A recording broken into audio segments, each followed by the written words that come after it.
Elijah McNabb, and I'm having conversations with candidates that are impacting Loudon County.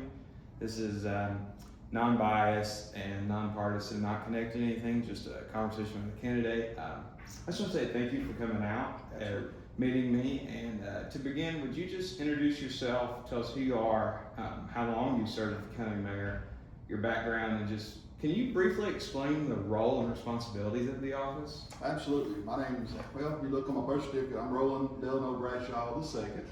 I've always met my buddy since I was born. That was the nickname my mom and dad gave me. And now there's actually four of us. We're fixing to be four of us. My dad, of course, is senior. My oldest son is the third. And Roland the fourth will be here in August. So we're excited about that. It'll be my second grandchild. And so I'm 1990 graduate of Loudon High School. Played football for Tennessee Western for a couple of years. Knee injury kind of ended that. And in my infinite wisdom, I decided to go to work instead of finish it out. But did go back to school in Rome State. Graduated Rome State 2013 with a degree in the science of education. And so been mayor for 12 years now. And if you look at my background, it's a diverse one. You know, my first job after I decided to get into the workforce, I delivered potato chips and snack crackers, and then enjoyed that for a while. Worked for Monterey Mushroom for a while, and was very blessed, fortunate to get on with TRW Coyo. Back it was TRW Coyo, now it's JTech. Back in 1994, worked there for 14 years before leaving, and worked for the county in a prior stretch, and also was a police officer for 10 years with the Loudon Police Department. So, through those years, I had some great leaders, some great influencers. I had some terrible leaders. Right. And so one of the things, though, it's allowed me to do is recognize those traits and bring the good traits and assimilate those and bring them in to be a part of my administration with how I deal with my staff and how I react and interact with my staff. And, one thing being a police officer for 10 years did was give me thick skin. So you have to have thick skin in this line of work, and it served me well. So not always. I still get mad at some of the stuff I see, but I feel like most of my, if not all of my life experiences have helped me be a better leader for Loudon County. So, for people who may not be familiar with county government, can you explain what county government does, who does it serve, and I see this a lot online, who is considered a county taxpayer or county resident, and how does that break down? It's different, and especially a lot of folks that move here, it's different because they're used to maybe a more municipal style of government. And so now if you look at our city councils, their mayors are active members, voting members of the councils, whereas I'm not. Even if I had sought and received a chair, I still wouldn't have a vote, and I have no desire to be chair whatsoever. I feel like it's commission's job, and up till probably 30 years ago, I guess, it was actually county executive, and there's still several county executives throughout the state. Our neighbor in Rome County, Executive Cresswell is still executive. And a lot of counties chose to go with the title county mayor. And so my role is to operate the county. It's a commission's job, their role to implement policy, spending, and so forth. And it's my job to see that it gets done. I do have a vote on and chair the budget committee, but ultimately it's just a recommendation more so than a etched in stone vote. And so under my department, finance department, purchasing department, animal shelter, facilities maintenance, and of course our maintenance team not only does county buildings, they do all the schools as well. They come to me, our codes and planning is under my umbrella, and I'm sure I forget Senior Citizen Center is under me. And so, and my offices operate independently of both commission and all the other elected officials. Sheriff Davis, he's the final say so in the Sheriff's Department. Trustee Miller, Property Assessor Campbell, County Clerk Wamper, they all have they're very independent offices. And and I don't meddle, I'm not a meddler. I let the commission do their thing just like I let the other elected officials do theirs. And I try to operate my team in an efficient and upright manner. And one of the first things that we did when I came in is get the point across, there's one way we're gonna do things, and that's the right way. So, you touched on municipalities. How would you describe the working relationship between the Loudon County government and our municipalities? You see a lot of fluff and just cutting it straight on a day-to-day basis. Does it feel that they work together pretty well? Well, I feel like my relationship with the counties or the city councils and the mayors is a good one. Mhm. You know, they're not always going to agree. Right. You know, commissioners are tasked with doing what they feel is best for what their constituents want. And so I think you see that because it doesn't always align. You know, city councils, they're elected to do what they feel is best. Mhm. Sometimes those ideas don't align up, and so you know we're butting some heads. And you know, it's just a thing of. You know, I wish there was no arguments. Wish we all had punch and pie every day, but that's not going to happen when you have the human element involved. And so I have no ill will or animosity towards our cities, but I feel like our commissioners, they're going to defend their constituents, what they feel is best, what their constituents want. So, looking back over your time in office, what accomplishment are you most proud of? That would be, we'd be here all day if I started. I guess the most one, you know, I'm very proud of the work we put in on daily. Our 8 out of 9 clean audits is I hype on that a lot, but I feel like it's a huge accomplishment. And so, you know, looking at Loudon County had one, we think maybe 2 clean audits prior to my administration, and now we've rolled off 8 of 9. Mhm. And we've had 1 audit finding in 9 years, and that was actually a solid waste. I won't call it, well, it was a finding, but it was a faux pas, just a misuse of paper, not a misuse, paperwork that was filled incorrect. Right. You know, I didn't think it was that big a deal. And actually, the audit didn't either. They said, you know, we have to give you a fine. I said, that's fine. But you know, almost close to $1 billion, or I'm sorry, close over $100 million, close to $1 billion over those 9 years, we've had 1 finding. Wow. And that's every line coming across. And so, and it started, I think, with the 15-16 budget. That was our very first budget that the new commission back in 14 came in and did. And wow, we sat through that thing and went through it line by line by line. And you know, the very first budget we did, we cut out close to $1 million. And so taking that out, we did that for probably the next 4 years.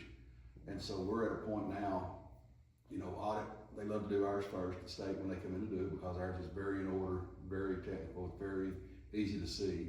But it's also easy to do our budget because we know we found that baseline, we know where we've grown through the years, and we can see any peaks or valleys that are coming, we can recognize them pretty quickly.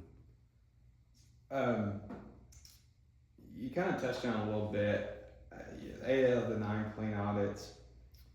How many counties in the state have that? Is that a common occurrence, or is that pretty remarkable? It's amazing the work that, and again, I've said this often, it ain't me. It's the folks that put this work in every day. No other county in the state can do 8 out of 9.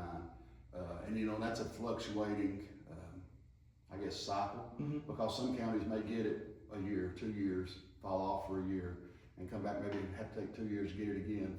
And you know, there's counties in the state that had, you know, up in double digits audits, 20s and 30 audit findings. Wow. And so the job that my team does, you know, it's incredible. The pride they take in it. You know, one of the goals coming in was I wanted to make sure that, first of all, surrounding myself with the best, and they've done a great job of that. They've done a great job of making me look good, is what I guess would be a better way of saying it, and giving them the tools to be their best professionally, and recognizing them for it is huge. But thanking them for it, you know, giving them the credit because that's where it belongs. So politics often gets a lot more attention than policy. And as county mayor, you know, you serve every resident regardless of political affiliation. How much does your political philosophy influence the way you govern? And in that, how do you ensure you serve all residents? And that's a balancing act. You know, I consider myself an old Reagan conservative, but you know, I've had folks from across the aisle reach out to me, and I listen. I talk. We have a conversation. We may not agree, you know, and I've had several, you know, Democrat constituents say, well, you know what, we're going to vote for you just because if nothing else, you shoot us straight. And so, but they know where I stand, and I'm going to put my faith is above all, and the right thing is what I'm going to pursue and what I'm going to go after, regardless of party. It's going to be faith first. And so, but I consider myself very fiscal conservative. My faith is a heavy influence in the decisions I make, and my goal is going to be to do the right thing. What are your top policy or some priorities for the next 4 years if you're reelected, or what initiatives would you most like to accomplish? Well, you know, one thing about it, it's always fluid. It's always changing and moving. We've made significant investments into our law enforcement. We've added not only improved salaries, we've improved the salaries across the board with the county.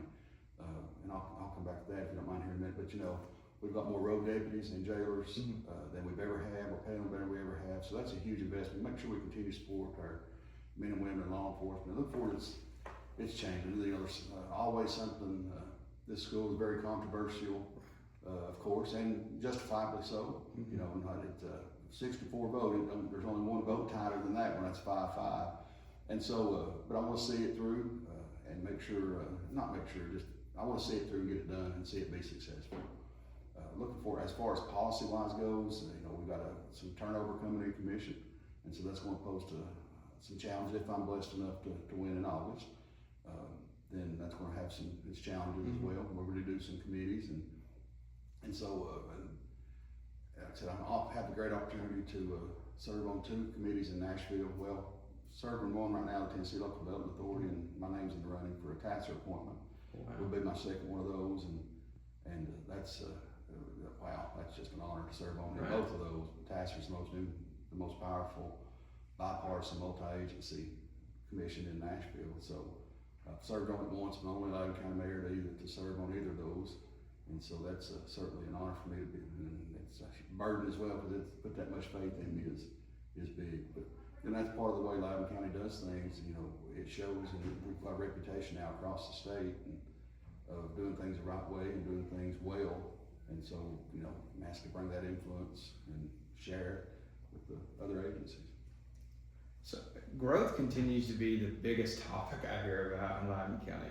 How do you balance encouraging economic development while preserving the character and quality of life that residents value?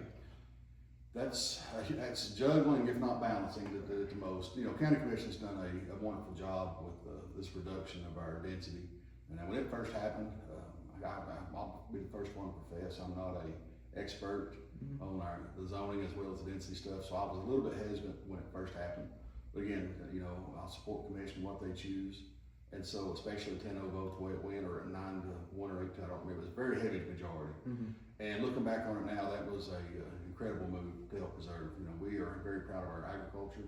We're the #1 dairy producing county in the state of Tennessee, and so the developers come in, and if all the developers were top notch, it would be a little bit easier to swallow. But I've seen some of had to deal with some of these developers that come in and they want to do it as cheap as possible, and they're in it to make money. Don't get me wrong. Right. That's part of the great part of our system is capitalism.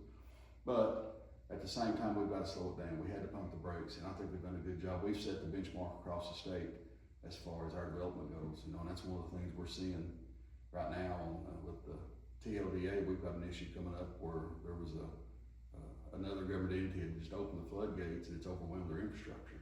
Now we've got some great utilities with LCUB, LUB, TAS over in the Greenback area, Sweetwater Utilities on the lower end, Watts Bar, and so we've got some great utilities, but even they have limits if we just throw the floodgates open. Right. Our roads are busier.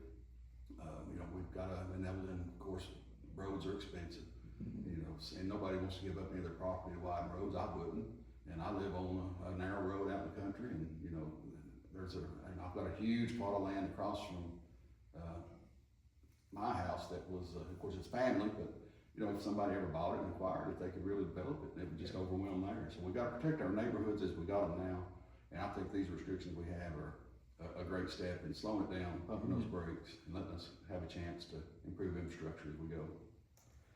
As county mayor, you aid in the process of the county budget while working alongside independently elected constitutional officers like the property assessor and folks that you had mentioned, and they manage their own department. As Loudon County continues to grow, do you anticipate the need for additional employees or expanded county services? If so, how do you balance the needs with the fiscal responsibility? Well, we have been very fortunate, as far as the general fund and general government operations, not taking the Board of Education off the table. Right. We've lived within our growth for 11 years now. This will be, like I said, the end of my 12th year here. And so, and it shows as people come in, if we keep our belts tight and we grow with our growth, spend with our growth, then that's how we can, not overwhelm the system, so to speak. Mike Campbell, you know, he's got a great staff. Mike just lost 70 years of experience with retirement. Steve Harrelson lost, I think, close to 70 years in the county clerk's office with the retirement. So as our experienced employees and our experienced leaders are starting to retire out, bringing young folks in and bringing newer folks in to learn that. And so then you can look and see, you know, Riley Wamper's office, I think by far the busiest office in the entire county. And everybody's got to have tags, either an or marriage license or renew a license or buy a car, sell a car. And so we've made some investments there, and RD has done a great job of bringing that office up and opening the second one in Little City satellite office. I thought was just a great idea and it's worked out extremely well. The county commission ultimately adopts the budget. How would you describe your working relationship with the commission, and if any disagreements arise, how do you handle that to move the county forward? Well, I have to work with all 10 commissioners, and I do. I think, I don't know if I've had many crosswords with many of the commissioners at all, but at the same time, that's what they're elected to do, and I let them do what they do now. Of course, I'm probably, if I'm down this area, so I probably know the first and the fourth better. But you know, the 7th district, if their commissioner stands for something, he's going to know what their constituents want better than I do. I have a lot of friends. 5th district, at the crossroads, you know, I have several great friends up there, but nobody knows that community better than their commissioner does. And so I support them. If I honestly goodness believe that they are doing what their constituents want, and I have to support that and will support that. So finally, is there anything we've not discussed that you would like the voters of Loudon County to know before they cast their ballot, like a last sales pitch almost, but before they head to the polls? Well, heading to the polls is a big thing. The voter turnout, although is one of the better in the state, is still just awful. I cannot believe more people don't appreciate and honor that right to vote. And so, you know, I don't have to, I think my track record speaks for itself. I don't have to make a lot of promises because people have seen what I do. And, you know, my vow 12 years ago was leadership for a better tomorrow. And, you know, I think I've stood by that. My staff has bought in. Like I said, I've got an incredible staff here. We seek every day to make Loudon County better today than it was yesterday. And so we come in, we put the work in. They do the heavy lifting, not me. But we come in, we put that work in, and we're going to do it the right way.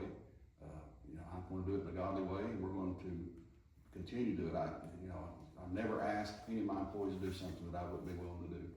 And so as long as they come to me with an idea, if they come to me with something they're troubled about or worried about, they can come to me and know that I'm going to stand by them for something that I feel is right and they feel is right.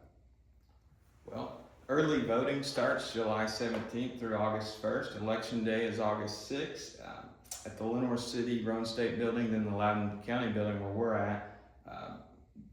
Early voting day hours, 10 a.m. to 6 p.m., Saturdays 9 a.m. to 12 noon, election day 8 a.m. to 8 p.m., and then the community church at Toledo Village, July 22nd, July 23rd has early voting as well. And I just want to say thank you for doing this, and I really appreciate you taking your time to do this. Absolutely, thank you. Appreciate it.